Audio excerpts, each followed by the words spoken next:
Welcome to another episode of Breaking into Cybersecurity, where we talk to cybersecurity professionals about their career journey and how they ended up here. Today, Ben is joining the show. Ben, tell us a little bit about yourself. What got you into cybersecurity?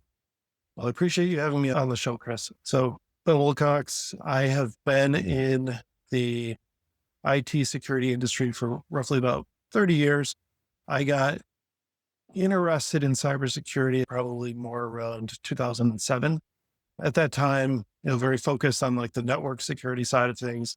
I had an opportunity to support some critical infrastructure as a system admin, IT professional. And I started really learning a lot more about network segmentation at that time. In parallel to that, cloud was just starting out and starting to look at moving some workloads to the cloud. So in 2008, I did the first ever Lotus Notes to Exchange Online migration that had ever been done. And it was a big learning curve for me. And I realized that some of the traditional points that I'd be looking at from a hardening perspective didn't really exist in the cloud at that point. That was really early days. So just fast forward just a couple of years, a mentor of mine joined the company, and I've been at this company for 18 years here and started a consulting security business. He had been a long time in the security industry and helped me kind of bridge the technical side to the business side and blending in security into that. And that's kind of where I find myself today is, 15 years ago, I got into the security realm, kept going in it, had a lot of fun. And today I sit as the CTO and CISO of ProArch. And I sit kind of at that bridge between technology and security and innovation and speed. Well, let's kind of go through your career. You first started out. Did you start with a degree in computer science or technology back then? Or what first got you into technology? I think I was about 12 years old when I started getting online, and that was in the early 90s. And at that time, it was a lot of dial up stuff. There was no high speed anything. I think when it first got on, what didn't even exist. And, as soon as I discovered, a visual interface that I could, use and finding that others had like link lists and, early days of the internet, there was no Google search. I created a link list that got very popular and I got kicked off of my local ISP because I used up all of their bandwidth. At that time, I had just learned to monetize my site. I had started selling some banner ads on it and I was starting to make some money as like a 14-year-old, and talking like 20, $30 a day. And so me and a couple friends, we started a business where we would host our site. One of my friends was very much into being able to set up, Red Hat and Linux on there for us and helped with the Apache configuration.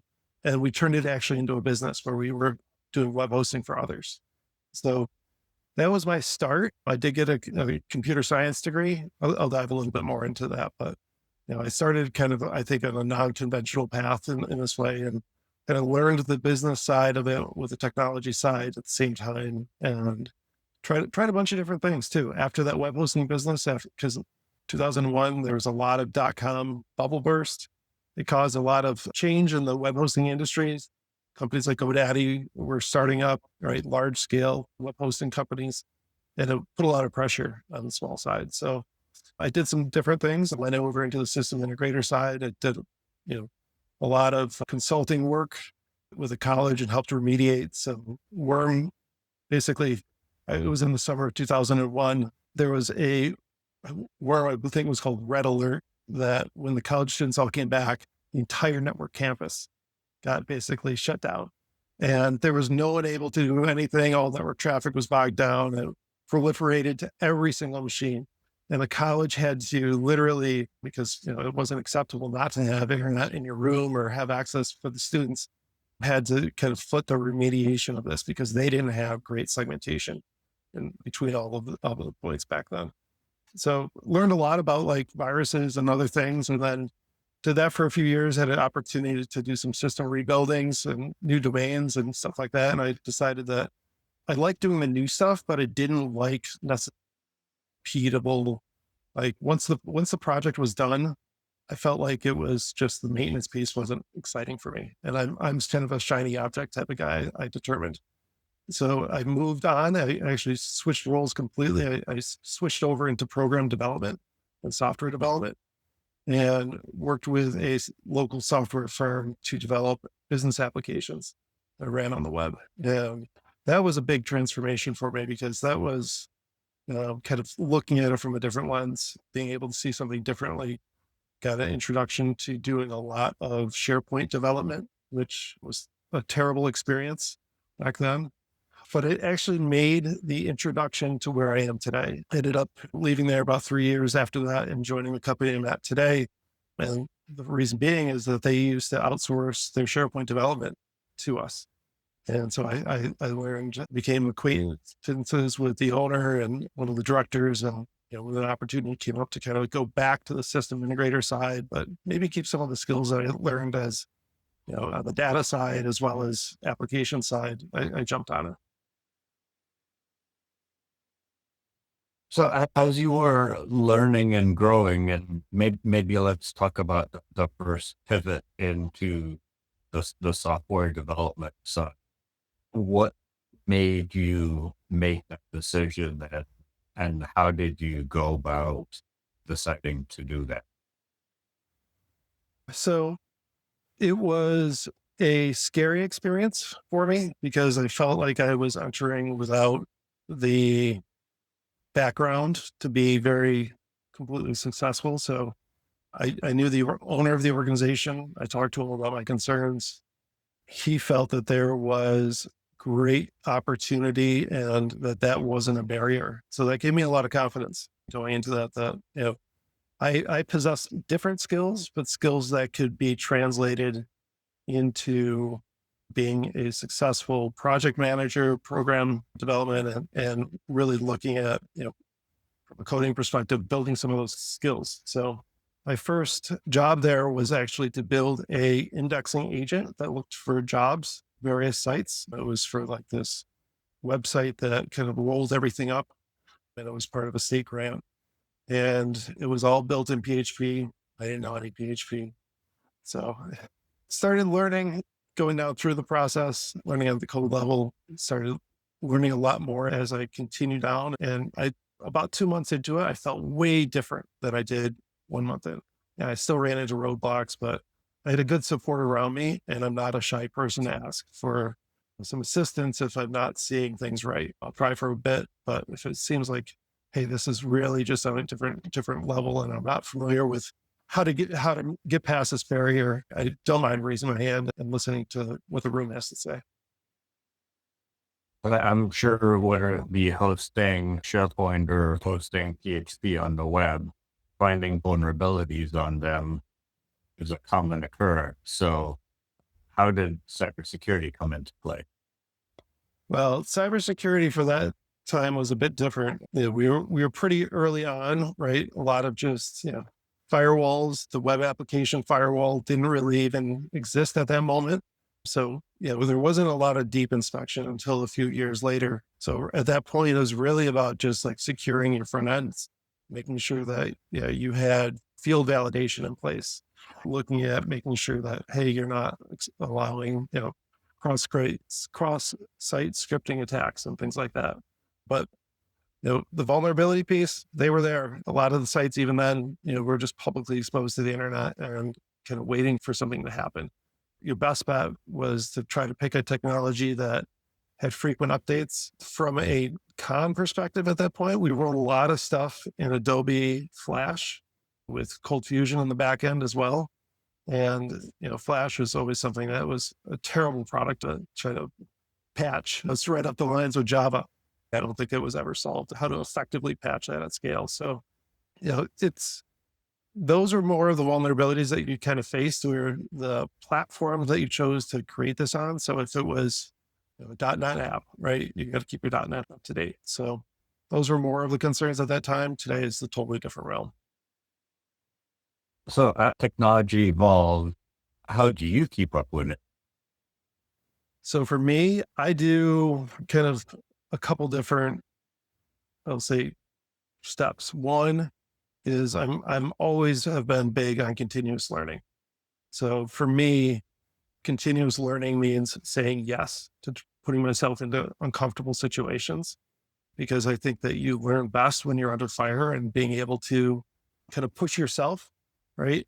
And honestly, that's kind of one of the things I really did love about part of my career is I loved the incident response side of it, which is you're under fire, right? You have to operate at a very high level. You have to stay calm. You got to be able to keep your head down. But I've always been really good at looking at what I have, refining it, trying to improve it, try to make it repeatable. And at some point, I want to move on, and that's how I just operate my career. Is I'll do things for a few years, get really good at it, and move on to the next thing that I feel is a gap for me, or something that is of interest.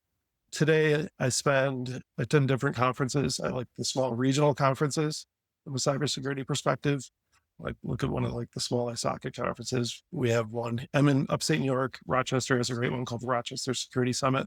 You can see local people. They have great content. They have great ways to network. I do like the very big conferences too, like the RSAs. I think there's something to be learned at those. But when you go to some of those big ones, you really have to kind of navigate outside of the big vendors there. If you want to kind of see what's happening and what's coming down the field, right? What's the V next? Go to the small booths, the ones that are in the back corner that are like, one person at, and it's usually the founder there, and ask them for a demo of their product, right? That's the stuff like is really kind of exciting, because then you can see, hey, this is what, and all of their goals are to, grow their business, get acquired or whatever it is, right? To kind of get their stuff going. But they have where the gaps are in the future. So I also listen a lot to, people outside podcasts. I also read a lot. I mean, there's endless news on cybersecurity and endless news on AI and endless news on data and how to protect it. So those are all the things I kind of try to keep up with, and, certainly start with the fundamentals and then keep moving and progressing yourself a layer out from there.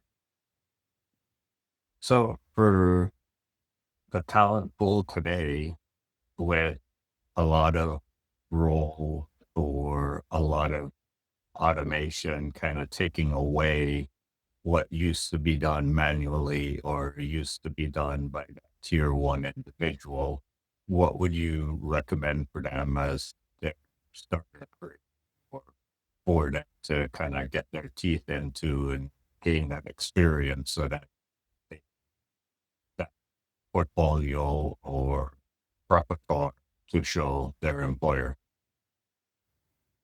I would say that yes, things are changing, right? Generative AI is making it a lot easier in some ways. The challenge, I think, is that it's at a pace, and the material that's coming out of it, is okay, right? You really have to be able to have the back end knowledge to pick apart where the facts are and where they're not, as well as figuring out kind of where the pieces are that you need to focus on. There's a lot. You ask a chatbot to generate a document, like let's say it's off of an incident response, right? Or you want to kind of wrap it up and put all this stuff together. It's not necessarily going to create you a great, beautiful document with 100% facts. You have to come in knowing the facts, knowing what's right, give really comprehensive instructions to it. So, you still need to go back, and you need those foundational pieces. My advice for anyone who really wants to break into cybersecurity and make a big change is look at working with a consultancy, something that works with high volumes, lots of activities, looking at it where you have a supporting structure above you, which you can learn. Honestly, there's no faster way to accelerate than working with someone that's doing professional services as a consultancy or looking at that. And it gives you also the ability to think about it from a broad perspective, because, right, do you want to focus over on the GRC side? Do you want to focus over on the SOC side? Do you want to focus on engineering or architecture, right? Those are all very hard pieces to get in any sort of mid-size or small organization, right? Those are typically an org that you'd have to have 10 different people at. The consultancy beauty of it is that they're doing scale, right? And so they're creating a role that can work across 20 different customers in a year, or 50 different customers. So you get lots of experience and you can learn what you like and what you don't like. And, if you find that, hey, this isn't the right side, maybe there's a different spot within the same company, right, that you can fit into. So that would be my advice, Chris, is to look at it from the perspective of, if you're going to go and you feel like you really want to like learn a bunch of different roles, go into something like from a technical service provider or consultancy. Consultancies are still taking that pipeline that they used to do, where they would bring in the college stuff, still totally green, when there's AI that can potentially replace what they used to have a junior intern do. I do think that there's room in those. I think that sometimes it's coming in with some other skills, essentially, first. The consultancy side, they're going to look for people skills, right? Soft skills that you can interact with our customers in an effective way that helps build customer confidence and trust. That's a big piece when it comes to working in, that side of it, security side. Have had help desk roles in the past, and looking at it from interactions with customers, right? They're used to the speed, they're used to the pace, they're used to interacting and communicating and being very effective note takers. And then it's just really building the skills upon from there, because they already have the people skills and they can, show that they can work with a large scale of different people in a day and multitask. So those folks, I can think of a couple that I've worked with, right? Brought them into their first job. One is a CISO now, 7 years later. Another one is at the very top of a cybersecurity global firm as well. It's possible. You just got to keep saying yes. I want to try this. I want to go do it. I'm going to put myself in an uncomfortable spot, but it's okay because I have confidence I can get through it. In the worst case scenario, you fail. It's better than not try, in my opinion. And in today's technology, what kind of keeps you up at night? And for those coming into the field, how can they prepare to deal with that threat? Okay. Well, loaded question. Depends on the day.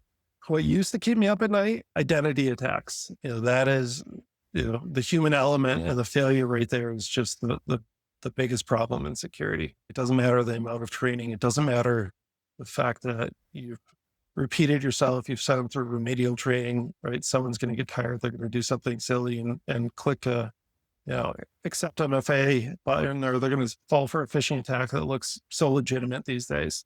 That piece for me, at least, is been mitigated. We've moved everything to passkeys. So I don't think about lost passwords anymore. That's not a concern, but the other pieces that do concern me, I guess it keeps me up at night, is, data, where it's going, what's happening with the pace of agentic services, the ability to not have visibility into those services today. There's going to be a lot of transformation, I think, over this next year in that space, because we're pretty early on into agents. No one talked about agents 7 months ago. That wasn't even a word on most people's vocabulary. Now it's in everything, right? Everyone's worried about where the agents go and what they're doing, and people are developing their own agents. Like I saw a request the other day that from a sales person looking for access to API. Right, first time I've ever seen that before. I've never seen a salesperson that ever wanted API access. Well, guess what they're building? They're building an agent.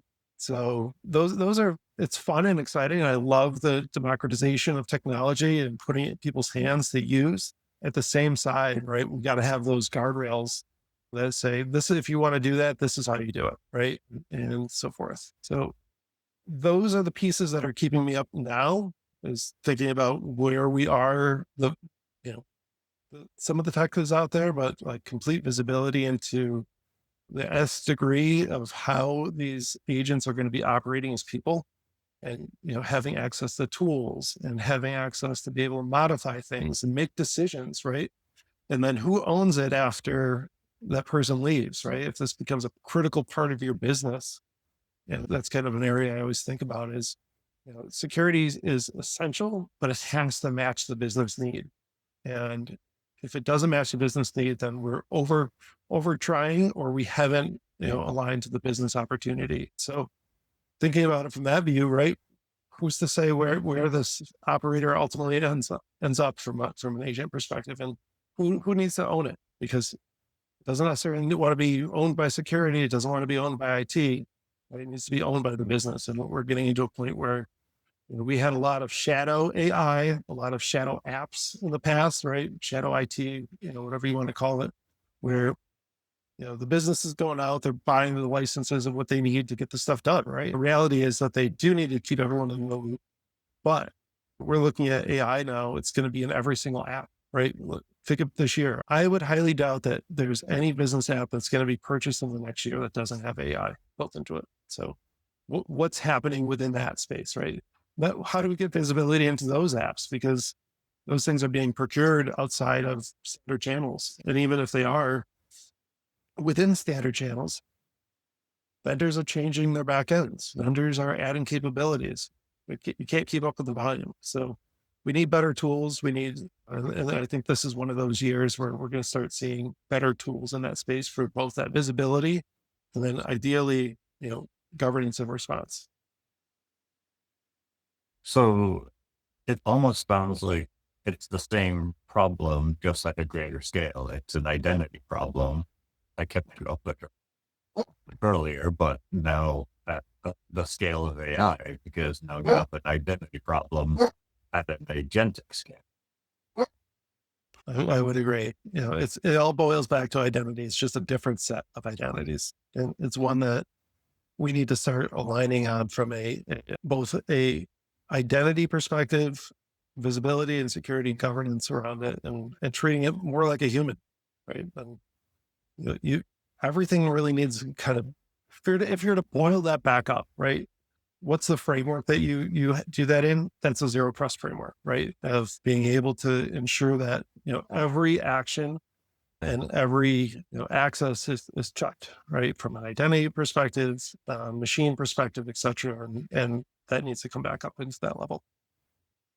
Yeah, and just thinking about it, with everyone having a computer in their hand, now you have that many attack surfaces that you have to try to protect, that many more exfiltration surfaces that you have to protect that you didn't have to buy 10 years ago. Now you have that at agentic scale to think about. I think, if you look at all the, especially when you get into, let's set aside the personal assistant, Copilot, Chat GPT side of things, and we'll talk about just like enterprise AI, right? So if you look at what's interacting, right, you have your users that are interacting on it. They're on a machine, right? They're sending, prompts over to it, right? Those prompts can add to manipulation. Those are coming into a front end, right? And so you have a traditional PaaS or IaaS type of environment there. You might have ability for that service to communicate inbound and outbound and use internet access, right, for doing that. So you tell it to go, hey, go, look at this site and, align it to my data that you have in here, right? So now it has its own unregulated source, right? And of filtering that maybe it has unrestricted access out there. So can't tell it what site necessarily, and it's going to go do what it's going to want it to go do as LLMs think about what it wants. It may also then interact with other AI services, right? Internal search or other things, right? Things that are hosted on Azure. And then, we haven't even gotten over to the LLM side of it, where now you have another model over here, right? And that model may change over time. I mean, it's not consistent. It's not static. The model that's defined in it, they're, getting new models out all the time. Right? So those things are happening at a very rapid pace, and they're creating these different attack surfaces very quickly.